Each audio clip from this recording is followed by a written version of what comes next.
नमस्कार, मैं प्रदीप हूं। आप थिंक 360 देख रहे हैं और आज बात करेंगे चुनाव के बाद आए एग्जिट पोल और उससे उपजी चर्चा की। बहुत सारे एग्जिट पोल ये कह रहे हैं कि राजस्थान में कांग्रेस की सरकार रिपीट हो रही है और कई एग्जिट पोल का ये कहना है कि भारतीय जनता पार्टी मेजॉरिटी के साथ सरकार बना रही है। तो इसका जो पोल्स ऑफ पोल हैं उनका औसत निकाल के ये कहा जा रहा है कि सरकार जो है वो मिक्स बनेगी, यानी कि निर्दलीयों की मदद ली जाएगी और कुछ पार्टियों को भी मिलाया जा सकता है। क्या रहेगा, सामने आने में कुछ ही घंटे बचे हैं, यानी कि 3 तारीख, आज 1 दिसंबर है और 3 तारीख को यह सामने आ जाएगा कि किसकी जो है वो सरकार राजस्थान में बनेगी। राजस्थान में रिवाज बदलेगा या राज कायम रहेगा, बड़ा सवाल है। रिवाज यह है कि यहां किसी की सरकार रिपीट नहीं होती लंबे अरसे से।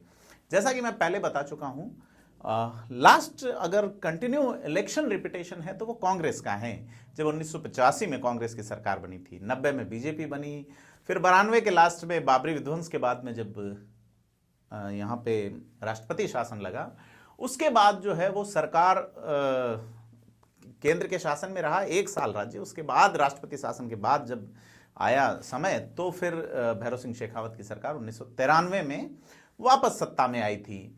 फिर 98 में अशोक गहलोत आ गए, उसके बाद 2003 में वसुंधरा राजे, 2008 में फिर अशोक गहलोत, 2013 में फिर वसुंधरा राजे, 2018 में फिर अशोक गहलोत और 2023 में कौन होगा, कुछ ही घंटों बाद आपके सामने चीजें होगी। एक मारवाड़ी में कहावत भी चलती है कि साहब सिर पे बाल कितने हैं, मेरे नहीं है, लेकिन सामने आ ही जाएंगे कुछ समय बाद कि किसके खाते में कितने विधायक हैं और किसे राजस्थान के राज्यपाल कलराज मिश्र जो है वो रुक्का थमाएंगे कि आप आइए और सरकार बनाइए। कांग्रेस या बीजेपी दोनों ही दल आसान्वित हैं। दोनों ही दलों के प्रमुख नेताओं का इंटरव्यू आया है। प्रमुख नेताओं में कांग्रेस के जो अध्यक्ष हैं गोविंद सिंह डोटासरा, जिन्होंने लक्ष्मणगढ़ से बड़ा चुनाव लड़ा है, बड़ा कंटेस्ट वाला चुनाव लड़ा है, और सामने है सीपी जोशी, बीजेपी के प्रदेश अध्यक्ष। दोनों ही दावे कर रहे हैं कि उनकी सरकार बन रही है और बड़ी मेजोरिटी से बन रही है। कांग्रेस ने टारगेट 156 का लिया था, लेकिन उनका यह कहना है कि 156 तो नहीं, परंतु जादुई आंकड़ा कांग्रेस प्राप्त कर लेगी। देखना है कि सरकारी योजनाएं और आमजन तक जो चीजें पहुंची वो इफेक्ट करेगी। ईआरसीपी का मुद्दा कांग्रेस ने उठाया, बीजेपी ने देने का वादा किया है, वो कितना इफेक्ट करेगा। साथ ही निशुल्क जो दवा, बीमा, जांच और ये चीजें हेल्थ से रिलेटेड और उनकी गारंटी, 7 गारंटी प्रभावी रहेगी या ओपीएस जो है, यानी कि सरकारी कर्मचारियों ने किसे वोट डाला है, सरकारी कर्मचारी क्या अपने जाति के प्रत्याशी की ओर गए हैं। जाति बड़ा मुद्दा रहा है। कांग्रेस ने ओबीसी काउंटिंग करवाने की बात कही, ओबीसी गणना करवाने की बात कही। एक अनुमान है कि 52% के आसपास ओबीसी जो है वो प्रदेश में है, पिछड़ा वर्ग है। कितना है, क्या है, यह जातिगत जनगणना से इतर तय नहीं हो सकता। 1931 में अंतिम जातिगत जनगणना हुई थी। तो चूंकि जनगणना केंद्र का जो रजिस्ट्रार जनरल ऑफ इंडिया है उसकी ओर से होती है, 2021 की जो जनगणना होनी थी वो कोविड के कारण अटक गई, जनगणना हो नहीं पाई। तमाम सरकारी योजनाएं और तमाम जो आंकड़े हैं वो 2011 को ही आधार मान के और डेकाडल ग्रोथ रेट और तमाम चीजों को आधार मान के तय किए जाने हैं। परंतु बात विकास की आती, विकास के लिए आधार क्या है। जैसे कि ये माना जा रहा है कि भारत की आबादी 142 करोड़ के आसपास हो गई है। एक अनुमान है, लेकिन सटीक आंकड़ों के बिना अगर देश चल रहा है, अगर चीजें हो रही हैं तो उसे सोचा जाना चाहिए, क्योंकि गणना में बहुत माइनर सी चीजें आती हैं और चूंकि ये रजिस्ट्रार जनरल ऑफ इंडिया ही तय करता है जनगणना, ऐसे में जातिगत सर्वे की बात कांग्रेस ने की है। भाजपा इसको कैसे देखेगी कि ओबीसी वर्ग जो है उसकी जो डिमांड है उस पर अगर वोट राजस्थान में कांग्रेस के पक्ष में गिरे तो कांग्रेस उसी तरीके से सर्वे करवाएगी जिस तरीके से बिहार में नीतीश कुमार ने करवाया है। लेकिन उसका मोटे मोटे तौर पे असर क्या पड़ेगा यह देखने वाली बात होगा, खास करके राजस्थान के परिप्रेक्ष्य में जहां जाति एक बड़ा फैक्टर है चुनाव में। यानी कि डेमोक्रेटिक जो शुरुआत है, इलेक्शन, जो डेमोक्रेटिक गवर्नमेंट का सेटअप जिस व्यवस्था से चालू होता है वो इलेक्शन है और इलेक्शन में यह मुद्दा कितना प्रभावी रहेगा। बीजेपी सरकार बनाती है तो सीधे तौर पे ये होगा कि गारंटी जो है वो लोगों को रास नहीं आई और बीजेपी के जो राष्ट्रवाद और तमाम चीजें और उसमें पोलराइजेशन हुआ है। अगर कांग्रेस चूंकि उन मुद्दों को छूती रही जो कि लोगों से सीधे जुड़े थे, हालांकि कांग्रेस ने कास्ट बेस पे ध्रुवीकरण कोशिश की तो बीजेपी ने रिलीजियस जो है ना, कम्युनल जो सामुदायिक चीजों को छुआ है, है ना। तो इसके चलते क्या परिणाम रहेगा, चूंकि मीडिया हाउसेज हैं या जो सर्वे एजेंसीज हैं उनका अगर आधार सट्टा मार्केट है, उनका आधार ऐसा है कि प्रत्येक सर्वे का आधार क्या है। आपको जान के हैरत होगी कि रोज आप सुनते हैं नए सर्वे के बारे में, नए आंकलन के बारे में, नए एग्जिट पोल के बारे में। क्या आपसे कभी किसी ने पूछा है? तो 95% लोगों का जवाब होता है कि हम कभी सर्वे में शरीक नहीं हुए। ऐसे में इनकी ऑथेंटिसिटी पे सवाल होता है। सर्वे अक्सर गलत भी होते हैं और अनुमान नजदीक भी पहुंचते हैं। ऐसे में देखने वाली चीज है कि बाहर की एजेंसीज ने अगर सर्वे किया है, राजस्थान की नब्ज को कितना जानते हैं और उन सर्वे का परिणाम क्या आएगा। खास करके अपन जैसे लगातार मारवाड़ की ही बात कर रहे हैं, तो मारवाड़ में जैसे कुछ सीटें हैं तो वहां इक्वेशन फंस गई निजी स्तर पे। वहां कांग्रेस और बीजेपी का जो नेशनल या स्टेट जो उनका ऑरा है वो वहां प्रभावी होने की बजाय कैंडिडेट पे प्रभावी हो गया। मसलन कि आप सांचौर विधानसभा की बात करें तो वहां सीधे तौर पे कोई कांग्रेस बीजेपी या राष्ट्रीय पार्टी और वो नहीं, वहां निर्दलीय जैसे कि चुनाव में बढ़त बनाए हुए हैं जीवाराम चौधरी और उनके सपोर्ट में उनके पिछली बार के राइवल दानाराम चौधरी हैं। तो ये मुद्दा फंस गया कि साहब ये जो चेहरा आपने दिया है, कमल का निशान जो है वो उससे बैर नहीं है, लेकिन देवजी पटेल जो चेहरे के रूप में जो सांसद हैं उनको आप विधायक बनाना चाह रहे हैं, हमें नहीं जम रहा। ऐसे ही रानीवाड़ा में एक मुद्दे को लेके बिश्नोई वोट बैंक कांग्रेस से नाराज हुआ, तो दूसरा मुद्दा वहां रतन देवासी और उनकी टीम ने खड़ा किया कि इस समाज को, मूल ओबीसी समाज को प्रतिनिधित्व नहीं मिल रहा है और एक होना चाहिए। रतन देवासी उस पोलराइजेशन में कितना सफल हुए हैं तो वहां वो परिणाम तय करेगा।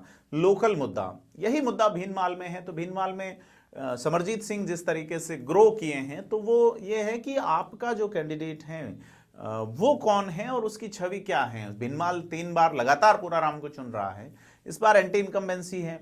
अगर राष्ट्रीय मुद्दा वहां चलता, अगर पोलराइजेशन वहां चलता, तो वहां का परिणाम थोड़ा बीजेपी के पक्ष में भी आ सकता है।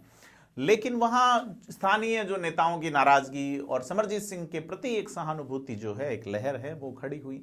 इसी तरीके से बड़े नेता हैं जोगेश्वर गर्ग, वो भी जूझ रहे हैं क्योंकि स्थानीयता का मुद्दा बीजेपी में भी खड़ा हुआ और कांग्रेस में तो बहुत ही प्रभावी कि कांग्रेस के वहां जो नेता हैं मंजू मेघवाल, वो और पुराने नेता रहे हैं, बड़े नेता रामलाल मेघवाल, एक साथ आके मंजू मेघवाल के सपोर्ट से रामलाल मेघवाल चुनाव लड़ रहे हैं और कह रहे हैं कि भी हम चीजें बदलेंगे।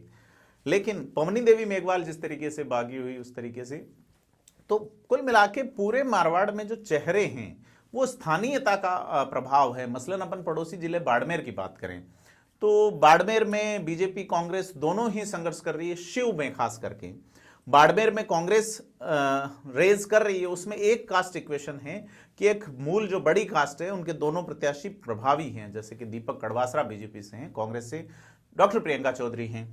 तो फिर मेवाराम जैन जो है उनकी ओर एक झुकाव नजर आता है। ऐसी जाति के व्यक्ति हैं जिनका एक सोशल एक्सेप्टेंस बनती है दूसरी जातियों में जिनकी संख्या ज्यादा नहीं है, तो फिर ये डेमोक्रेटिक एक सेटअप खड़ा होता है। लेकिन यहाँ भी चेहरा इंपॉर्टेंट है। बड़ी बात अगर आप देखेंगे तो सीधे तौर पे शिव में जाइए आप, शिव में कांग्रेस के ऐसे नेता हैं जो कि बहुत ही सज्जन पुरुष कह सकते हैं, जिन्हें अमीन खान जो है वो एक ऐसे व्यक्ति हैं जो सदन में खरी बात कहते रहे हैं। सदन ही नहीं, वो न केवल सदन बल्कि फील्ड में भी अमीन खान जो है जिस तरीके से बात करते हैं, जिस तरीके से बोलते हैं और जिस तरीके से उनका एक साझा सिस्टम है अदर कास्ट से, क्योंकि बड़ी संख्या में मुस्लिम होने के बावजूद वहां पे ऐसी कोई सांप्रदायिक या सामुदायिक विचलन वाली चीजें कभी नजर नहीं आई शिव में, और अमीन खान को इसका श्रेय दिया जाना चाहिए। वो बहुत बड़ी उम्र के अंदर चुनाव लड़ रहे हैं वहां पे। इसी तरीके से अगर अपन देखें शिव विधानसभा सीट के अलावा अगर सिवाना आते हैं तो वहां भी सुनील परिहार जो है वो कांग्रेस ही का नुकसान कर रहे हैं। आहोर सीट का मैं जिक्र कर चुका, जैसे कि वहां मुद्दा इंपॉर्टेंट है जवाई के पानी वाला। सरोज चौधरी उसे कितना रेज कर पाएगी, दूसरी जातियों को कितना साथ ले पाएगी। लेकिन अगर यही बात अपन पाली जिले में करें तो पाली जिले में वही चेहरा, आपने अविनाश गहलोत को पिछली बार आपके खिलाफ वाली लहर में टिकट दिया, वो जीत गए। लेकिन इस बार अविनाश गहलोत को आप रिपीट कर रहे हैं और सुरेंद्र गोयल को कांग्रेस अगर अपने पाले में ले जा रही है तो सुरेंद्र गोयल लोगों की पसंद बन जा रहे हैं। यह चीज है कि लोग जो है वो इंडिविजुअली देख रहे हैं, खास करके मारवाड़ में। इधर की पाली की बात करें तो पाली में ज्ञानचंद पारख एक अलग तरीके के नेता हैं, अलग छवि रखते हैं, लोगों के काम करते हैं। लेकिन इस बार जो भीमराज भाटी के पक्ष में माहौल बना, इसने चुनाव को बड़ा मुश्किल बना दिया है पाली में। यही आप अगर मारवाड़ जंक्शन में देखेंगे, मारवाड़ की जो सीट हैं जो कभी खारची हुआ करती थी, वहां से खुशवीर सिंह जोजावर जो है वो और केसाराम चौधरी के बीच एक टफ फाइट है। कास्ट वहां इशू एक बड़ा है, लेकिन इशू वहां ये भी खड़ा हो रहा है कि केसाराम चौधरी जो है उनके खिलाफ इस बार आमने सामने वाली टक्कर नहीं है। पिछली बार जसाराम बोस उनके आमने सामने थे। इसी तरीके से सोजत में जिस तरीके से कैंडिडेट वाली बात है, जिस तरीके से वहां सीएम के सलाहकार लगातार डेरा डाले रहे, लगातार कोशिश करते रहे, जो आर्य हैं वहाँ पे जो आईएएस रहे हैं, राजस्थान के मुख्य सचिव रहे हैं, तो यह सीधे तौर पे निरंजन आर्य जिनका नाम है, सीधे तौर पे उन्होंने एक टक्कर दी है बीजेपी को, और उस इलाके में दी है जहां हिंदू मुस्लिम वोट पोलराइजेशन होता है सीधे तौर पे। कांग्रेस ने एक बड़ा सेटअप से चुनाव लड़ा है, और यही चुनाव अगर कांग्रेस सभी जगह लड़ पाती, जैसा कि वो बाली में कर पाती, बद्री जाखड़ लाए गए बाहर से, लेकिन वो पुष्पेंद्र सिंह राणावत जो है उनका जमीनी पकड़ और दूसरी चीजें उनके पक्ष में रही हैं। यही सुमेरपुर में कांग्रेस लास्ट तक कैंडिडेट डिसाइड नहीं कर पाई। यही आप अगर देखें सिरोही में, तो संयम लोढ़ा ने बड़ा प्रभावी चुनाव लड़ा है, उन्होंने बहुत सारी चीजें मैनेज की। जिस तरह से हेमंत पुरोहित खड़े होते हैं, तो लोग ये कहते रहे हैं कि संयम लोढ़ा के बिना ये संभव नहीं था कि संयम लोढ़ा ने जिस तरीके से चुनाव लड़ा, आरोप लगाते रहे, लेकिन हेमंत पुरोहित इसे नकारते रहे हैं, वो अपने स्पीचेस में दोनों को ही। लेकिन वहां के जो लोग हैं उनका ये कहना है कि संयम लोढ़ा की बी टीम के रूप में हेमंत पुरोहित थे, ऐसा आरोप है। हेमंत पुरोहित इसे नकारते रहे, संयम लोढ़ा भी इसे जाहिर है नकारेंगे ही।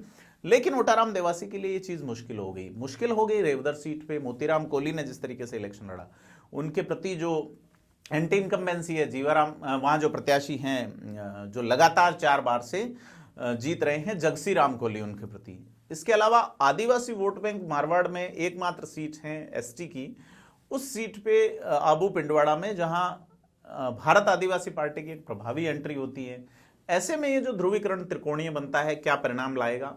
तो एग्जिट पोल जो है वो व्यक्तियों के आधार पे अगर तय हुआ है, अगर राष्ट्रीय मुद्दों पे या स्टेट लेवल के मुद्दों पे, तो मारवाड़ में ये चीजें नजर नहीं आती। मसलन कि आप जैसलमेर चलिए, जैसलमेर की खासियत है कि छोटू सिंह भाटी ही 2 चुनाव रिपीट कर सकें, बाकी कंटिन्यू वहां कोई नहीं जीता है।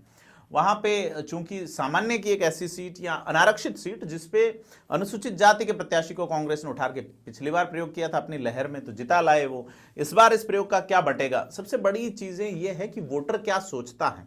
और एक व्यक्ति जो ईवीएम धीमे चलने के कारण 2 घंटे लाइन में लगा रहा है, क्या 2 घंटों में उसने मन नहीं बदला है? आप जब बटन दबा रहे हैं तब भी चीजें बदल जाती हैं।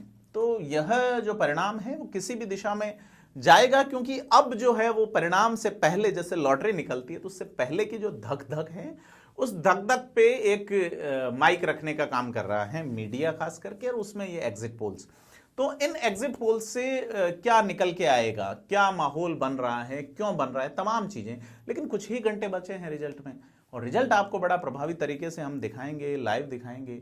आपसे अपील है कि आपने अगर अभी तक हमें सब्सक्राइब नहीं किया तो सब्सक्राइब जरूर करें। हम आपको बहुत प्रभावी तरीके से रिजल्ट का एनालिसिस देंगे 3 तारीख को। कुछ ही घंटे बचे हैं, राजस्थान में सरकार यही रिपीट होगी, अशोक गहलोत सरकार, या नई सरकार बनेगी, तमाम चीजें देखने वाली होगी।